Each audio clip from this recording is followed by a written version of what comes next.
ஓம் மகாகணபதியே நமக. ஓம் நம சிவாய. விழவாரப்பணி செய்வதன் மூலம் எப்படி மக்கள் மக்களுக்கு நன்மையும் முக்திக்கு வழி கிடைக்கும் என்றது நாம் சிவனடியார்கள் நாயன்மார்கள் மூலியமாக தெரிந்து கொள்ளலாம்.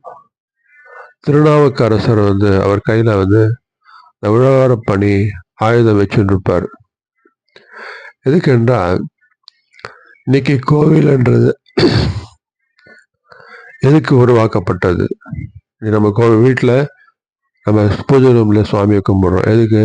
நம்ம குடும்பம் நல்லா இருக்கணும்ன்ட்டு. அதே கோவிலில் என்ன நடக்கிறது அப்படின்னா, அந்த சுற்றி இருக்கிற மொத்த சமுதாய மக்கள்லாம் எங்கள் குடும்பத்தில் எல்லோரும் நல்லா இருக்கணும்போது அந்த சமுதாயமே நல்லா இருக்கும்ன்றது தான்.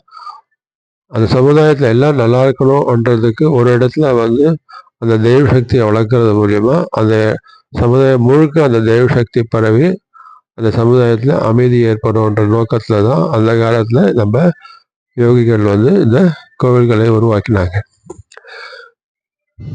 அதனால அந்த கோவில்ன்றது தெய்வ சக்தி அதிகமாக இருக்கிற இடம்.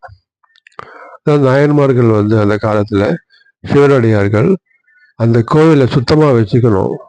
அது இப்போ மக்கள் கோவிலில் அந்த கற்பூரம் காய்ச்சன உடனே அந்த விபூதி வச்சுட்டு அந்த கோவில்லே அப்படி கொட்டிட்டு போயிடுவா. அப்புறம் சுற்றி பார்த்தீங்கன்னா நிறைய இடங்கள்ல அந்த பூவெல்லாம் சதுரி அந்த மாதிரி இருக்கும். அந்த கோவில் சுற்றி பிரகாரத்தில் பார்த்தீங்கன்னா அந்த செடிகள்லாம் அவ்வளோதான் இருக்கும். அந்த மாதிரி கோவில் சுத்தமாக இருந்தால் தான் அங்கே தெய்வ சக்தி இன்னும் அதிகமாக இருக்கும். அந்த காரணத்தினால தான் அந்த காலத்தில் நம்ம நாயன்மார்கள் திருநாவுக்கரசர் எல்லாம் அந்த இறைவன் பணியில் ஈடுபடும் போது அந்த கோவில் பிரகாரத்தை சுத்தமாக வச்சுக்கணுன்ற செயலில் ஈடுபட்டது தான் அந்த உழவார பணின்றது. இன்றைக்கு நிறைய சிவனடியார்கள் சிவன் கோயிலில் மெயினாக செய்கிற ஒவ்வொரு வாரம் சண்டே அன்னைக்கு போய் உழவார பணி அந்த கோயிலை சுத்தப்படுத்தி அங்கே அவங்களே சமைச்சு அவங்க மக்கள் அவங்களே சாப்பிட்டுட்டு எல்லாரும் பார்த்தீங்கன்னா நல்லா படித்து நல்ல பொசிஷனில் இருக்கிறவா தான் செய்கிறா.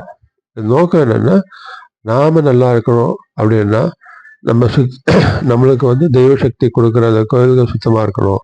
அந்த கோயில்களை சுத்தப்படுத்துறது வேற யாரும் இல்லை, நாம் எல்லாம் சேர்ந்து தான் செயல்படுத்தணும். நம்ம சுற்றி இருக்கிற கோயிலை நம்ம சுத்தப்படுத்தணுன்றது தான் இந்த விழவாரப்பணியின் நோக்கம். இந்த விழவாரப்பணி ஆத்மார்த்தமாக தெய்வத்தன்மையோடு செய்யும்போது என்னன்னா அந்த தெய்வ கிருபை கிடைக்கும். நிறைய பேர் இந்த விழவாரப்பணி செயல்படுறவங்களுக்கு எந்த விதமான வியாதி வராது, தெய்வ கடாட்சம் இருக்கும்ன்றது நியதி. ஸோ அனைவரும் இந்த விழவாரப்பணியை ஈடுபட்டு தெய்வ அருள் பெறுமாறு வேண்டிக் கொள்கிறோம். தேங்க்யூ.